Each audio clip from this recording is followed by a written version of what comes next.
This is the latest news about the hostage release agreement. According to the Israeli Prime Minister's office, Hamas has backed out of some of the things it agreed to in the deal. Israel's cabinet was supposed to meet at 11 a.m. to approve the deal. That did not happen. Hamas created a last-minute crisis to further blackmail Israel. This comes after U.S. Presidents Biden and Trump, as well as Qatar, said there was a deal. Hamas has been playing games with these negotiations for months. There were 34 hostages meant to be released alive until Israel recovered the remains of one. Previously, Hamas said it didn't know where all the hostages were. Hamas said it would only provide a list of living hostages after a ceasefire. For Hamas, dragging out negotiations is a way to torture the people of Israel. Hamas doesn't want to release all the hostages. It wants to hold some hostages forever and plot more massacres. Qatar is hosting Hamas and broadcasting Hamas's gloating about the miracle of October 7th. Hamas official Khalil al-Khaya, based in Qatar, was broadcast on Qatar's TV channel Al Jazeera. The Hamas leader said October 7th was a miracle and accomplishment that will remain a source of pride. He promised Hamas will continue in their footsteps until they achieve victory or martyrdom. For the past 15 months, Qatar wasn't mediating a hostage deal. Qatar was telling Hamas to hold the hostages until Hamas got a good deal. Qatar wants Hamas to rule Gaza and massacre more Israelis. Qatar and Hamas's other backers, like Turkey and even South Africa, must be held to account. The supporters of Hamas blocked life-saving aid to hostages. They encouraged Hamas to keep the hostages for 468 days and counting. They tried to tie Israel's hands so that it couldn't stop Hamas from attacking. They are behind Hamas's blackmail, and they are doing whatever they can to keep Hamas in a position of power. We need more pressure on Hamas and Hamas's patrons until every hostage is home, and Hamas cannot threaten the people of Israel again. Let's take some questions from our audience watching live on social media. Thank you, Ashley. Our first question comes from Alice on Instagram. There was a report that the Houthis will also cease fire against Israel. Have you heard anything about this? Will the Iranian regime tell its proxies to stop attacking Israel? I laugh because, firstly, it doesn't matter what they would say. I don't trust organizations such as the Houthis or the Iranian regime. But no, I have not seen any official statements. They've been saying for months that that their attacks on Israel are as a result or due to the ongoing war with Gaza. So possibly having a ceasefire now, we may see them stopping the attacks. But don't be mistaken. It doesn't mean that we're going to have peace with Iran or with the Houthis tomorrow. It doesn't mean that they're not going to be planning and plotting the next attack on Israel, rearming, regrouping, continuing to try to build proxies around our borders so that the next time the area is heated, they will have more fronts. That is what they do. When it is quiet, they arm, they develop nuclear weapons, and they develop all the capabilities to continue to attack Israel. Thank you. Our next question comes from Adam on Instagram. Do we know what exactly Hamas did to create this crisis that's delaying the Knesset vote on the ceasefire? I don't know exactly the details of that, but I could only assume it has to do with, timelines, maps, certain little things. They're probably very insignificant things just to make this deal not go through. It's just to terrorize Israel, to continue to try to tear apart the Israeli people, and especially the families. And as a family, I can tell you that these days where we are kind of hanging in the middle and we don't know what to happen, at one moment we're happy, the other moment we're sad, at the other moment we're frustrating, it really is the purest form of evil, this psychological warfare. Our next question comes from Marjorie on Instagram. If Qatar is a player in this, why are the negotiations being held there? It's a good question. Qatar is basically the only country at this point that has any sort of leverage on Hamas. They are hosting the Hamas leaders there. They are funneling the funds. They will probably play a significant role in rebuilding Gaza.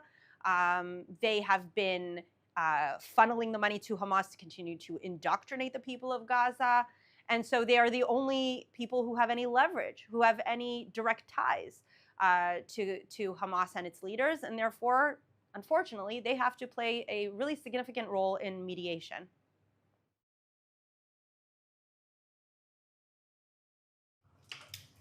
Thank you. Our next question comes from YouTube. There are videos circulating of civilian celebrations of, quote, Hamas's victory. Do you believe that these videos represent widespread support for Hamas among Palestinians, or is this Hamas propaganda? It's hard to say. I do believe, obviously, there's a lot of Hamas propaganda here, but it's important to mention that these videos, until yesterday, they were crying genocide, and all of a sudden it has become a victory. It's pretty ridiculous, and I think it's important. I want to bring in my personal opinion here. Whatever happens now, whatever ceasefire deal, hostage agreement, this is not a win for Hamas. This is also not a win for Israel. Nobody wins right now. Nobody can come out winning from this when there has been so much suffering, really, on both sides.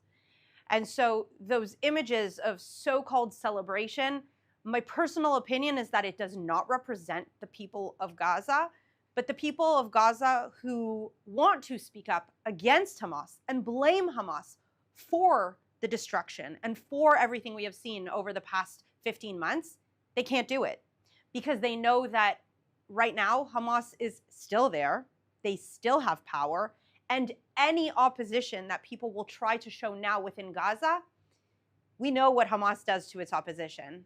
They eliminate them, not in friendly ways. And so unfortunately, we're not going to be seeing many videos and many voices of people blaming Hamas for this. We will see the videos of the ones supporting Hamas. Unfortunately, that's what we will see.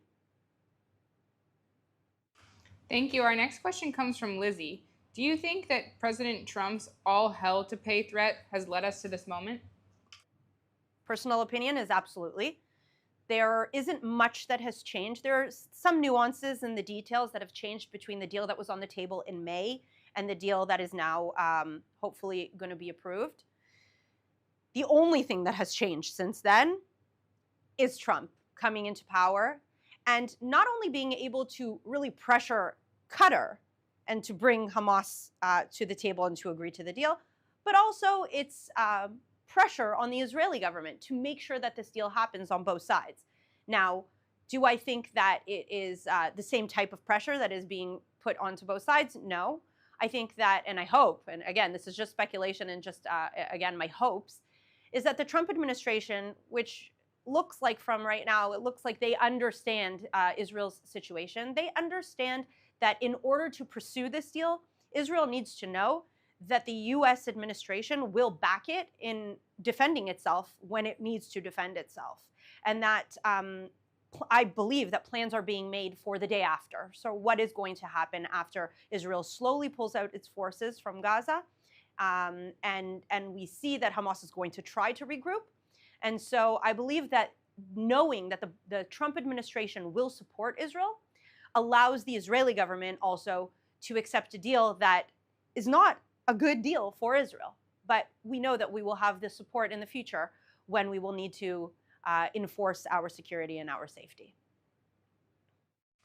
Thank you. The next question comes from Instagram. A personal question. As a family member of a hostage, can you please explain what the families are going through at this moment? It is an emotional roller coaster. There is a very, very bittersweet feeling in the air. So my cousin Agam, she is, again, supposed to be on the list of the 33 hostages being released in the initial deal. We don't know about her condition. We don't know about her physical condition, and we certainly don't know about her mental condition. We don't know when she will be released. There are conflicting reports in the media. Some are saying Sunday, some are saying next week. So we don't know when it will happen. Every day is hell for them there. And it's bittersweet for a number of reasons. This is just the first phase. There aren't 33 hostages in Gaza. There are 98 hostages in Gaza. And we will not stop until all 98 come. And we expect that the Trump administration will enforce and ensure that nothing happens to stop this agreement in its process. As we've seen last time, Hamas, stopped the agreement in the middle, and we were supposed to see Shiri, Ariel, and Kfir Bibas coming home over a year ago. So we are hoping that nothing will interfere this time, that we will continue to the second phase so that we can see all the hostages released. And of course, it is bittersweet because we are making a deal with the devil. And so Israel, unfortunately, has to release thousands of terrorists with blood on their hands, one of which murdered in cold blood the Fogel family. He stabbed 3 innocent children in their beds before murdering their parents. These are the type of people that Israel needs to release from its prisons in order to see my cousin come home. And so this really is bittersweet. But we know that as a country and in our values, we do everything to bring everyone home. Every life matters. Thank you so much, Ashley. Our next question comes from Instagram. This is our final question. Does this ceasefire mean that there's finally an end to this war? And what does the day after look like, if we know?